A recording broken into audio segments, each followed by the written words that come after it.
respectives. Vous les voyez derrière moi. Brian Cocard, qui a donc été sacré vice-champion du monde de course en ligne. Et puis, vous savez qu'il a eu la médaille d'argent, bien sûr, aux Jeux Olympiques. C'était quel team Eurocar pendant le Tour de France.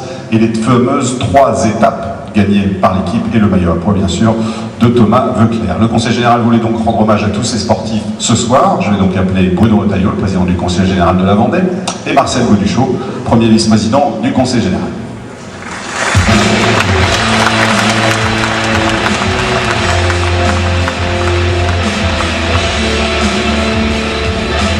Bonsoir à tous les deux. Une question très simple. Bruno Retailleau déjà, pourquoi cette soirée ? Pourquoi cette soirée pour avoir l'occasion de recevoir plus de 2000 Vendéens déjà. Oui, 2000, vous avez une bonne raison. Non, c'est tout simplement, vous avez annoncé l'exploit qu'en un seul week-end, 3 grands sportifs vendéens ont pu réaliser. Et on est très fiers d'eux. Et je crois que cette soirée, on le leur devait bien. On leur devait bien pour leur dire un grand bravo. Pour leur dire aussi un grand merci parce que le message de la soirée, je pense que tous ceux et celles qui se sont déplacés ce soir et qui sont dans ce vent d'espace vont me rejoindre. Je pense que chaque fois que l'un de nos Vendéens champions sportifs gagne un titre, eh bien peut-être n'y pense-t-il pas, mais il sème une petite graine dans le cœur des futurs champions vendéens. Ça c'est fabuleux. Donc pour cela, un grand merci, un grand bravo. Et parce que j'ai l'intime conviction que, vous savez, la Vendée, on vante souvent beaucoup de ses succès, malgré les périodes de difficulté, mais il faut positiver toujours. Et pour moi, le sport, c'est beaucoup plus que le sport. Le sport, c'est des valeurs d'abord. Jean-René Bernaudot, tout à l'heure, va nous le dire. Et tous ces sportifs ont ce point en commun, comme tous les Vendéens. Le sport, c'est une école de vie.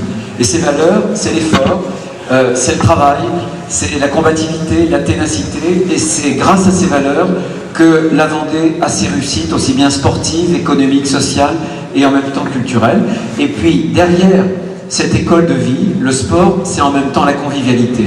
Et quand même, quand on est vendéen, on tient à notre convivialité, on aime toutes les mi-temps, la première, la deuxième et la troisième, mais cette façon de vivre ensemble, c'est quelque chose d'important. Et je pense que le lien social, c'est ce qui fait partie du fait que la Vendée est très compétitive. C'est pour toutes ces valeurs-là qu'on veut le remercier. Et ici, ce soir, dans le vent d'espace, c'est un beau symbole parce qu'on a prévu, on a voulu, avec mes collègues conseillers généraux qui sont dans la salle, avec aussi Marcel, qui est notre spécialiste sportif, voilà, et vélo, bien sûr, au conseil général, c'est notre consultant, si j'ose dire.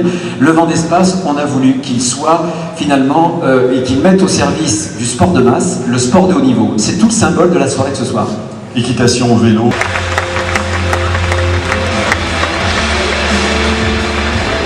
Pour une fois qu'il est dans la lumière, on voit toujours ses coureurs, c'est bien qu'on le voit un peu de temps en temps, je crois.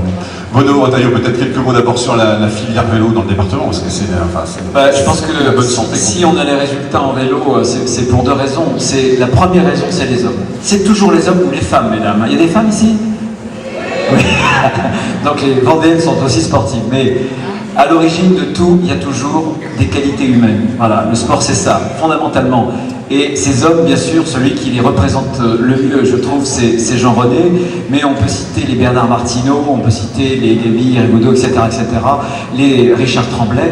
Mais le secret aussi, en dehors des hommes, c'est que la filière vélo, grâce notamment à l'impulsion de Jean-René, a compris que comme on n'avait pas assez de budget pour acheter des stars, il valait mieux les former. Et donc, il y a toute une filière qui s'est constituée avec à Notre-Dame-du-Roc et puis Richard Tremblay, un sport-études, ensuite Vendée, l'équipe amateur, et puis, bien sûr, le couronnement, l'équipe Europcar. Voilà les secrets, je crois, du cyclisme. Mais je pense qu'il peut mieux le dire que moi. On va accueillir Vendée et Europcar dans un instant, mais j'ai une question très simple aujourd'hui. Mais pourquoi ça continue à marcher aussi bien ? Je vais essayer de vous l'expliquer, mais c'est pas facile après passer après le mythique Alain Gauthier. Ouais. Mais c'est seulement, ça ressemble aux valeurs des Vendéens. C'est vrai que quand tu dis Bruno, on n'aime pas acheter, on aime bien fabriquer. C'est un peu l'exemple des entrepreneurs vendéens qui ont fait la Vendée. Moi j'ai refait ce qu'on m'a donné bien auparavant, quand j'étais un petit gamin de 17-18 ans, un peu pressé. Donc j'ai refait le Vendée en pensant à M. Vincent Do, pour redonner aux jeunes de ma région la chance d'aller au bout de leurs rêves, parce que le sport aujourd'hui, on le voit bien avec tout ce qui se passe, c'est uniquement aller au bout de sa passion, c'est vraiment l'axe prioritaire et essentiel du sport. On va y revenir bientôt, mais aujourd'hui c'était redonner cette chance aux Vendéens de réussir en Vendée. Donc c'était tout simple. Et puis Richard Tremblay, prof d'économie, a eu cette idée de pouvoir associer les études. Donc aller au bout de ses études, aller au bout de son rêve et aller au bout de ses diplômes. Et donc on était les premiers en Vendée à le faire. En 1991, on a fêté les 20 ans. Et puis le Vendée U est toujours là, toujours numéro 1. Richard Tremblay a dû faire ses comptes, moi je les ai faits. Au Vendée U, on n'est pas loin de 80 coureurs à être passés par le Vendée U et qui sont aujourd'hui ou qui ont été professionnels. 80, je pense que c'est un record.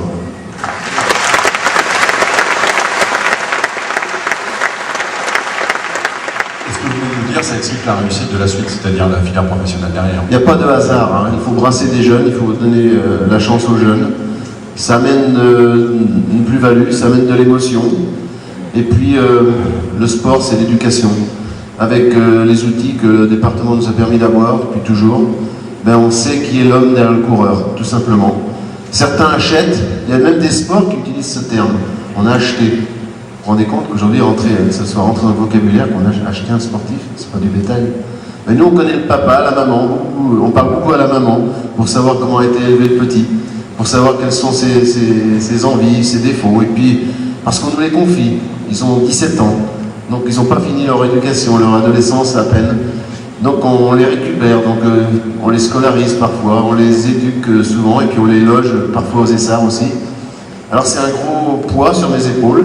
C'est une vraie nounou, Jean-René, en fait? Non, c'est un pari sur des gens, et puis il se crée des liens forts, et puis après il y a la carrière, tout ce qui doit arriver après, et puis on a envie qu'ils réussissent leur vie.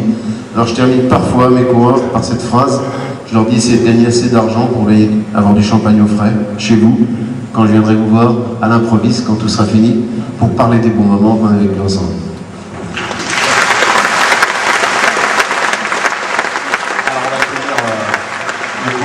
C'est d'ailleurs c'est vous qui allez les appeler, Jean-René, parce que vous les connaissez encore mieux que moi, les visages. Ils ont gagné donc la Coupe de France cette année, c'est la deuxième en 3 ans, je crois, c'est ça? Deuxième en 3 ans. Oui, c'est une année exceptionnelle. Ouais. Incroyable. 14 des 16 coureurs de l'équipe ont gagné au moins une course. 48 victoires. 48 victoires cette année. Voilà, donc c'est notre meilleure saison. Comme quoi, le travail paie. Donc un grand merci aux dirigeants, aux présidents, aux directeurs sportifs, puisque le Vendée U, c'est un encadrement sérieux qui fait un travail de fond et qui a toujours en ligne l'éducation. Les voici, 15 des 16 coureurs du Vendée U. Les hommes ont 48 victoires. Jean-René, je vous laisse vous présenter au fur et à mesure rapidement leur nom en tout cas. Le premier de la super, c'est Jean-Pierre Camasson. Professionnel, l'année prochaine chez Europcar.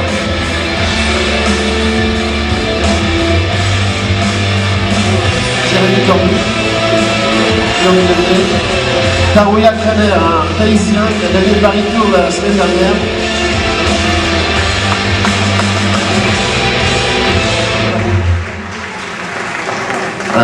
Un coureur du Maine-et-Loire, Romain Guyot.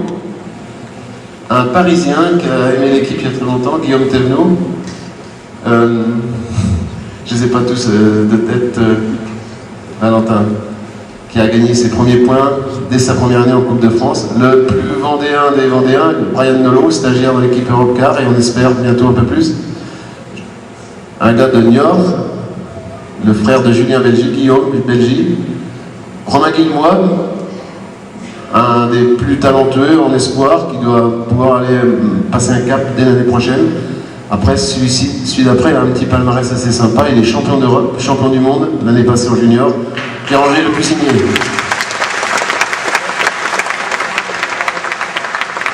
Julien Maurice, un gros rouleur.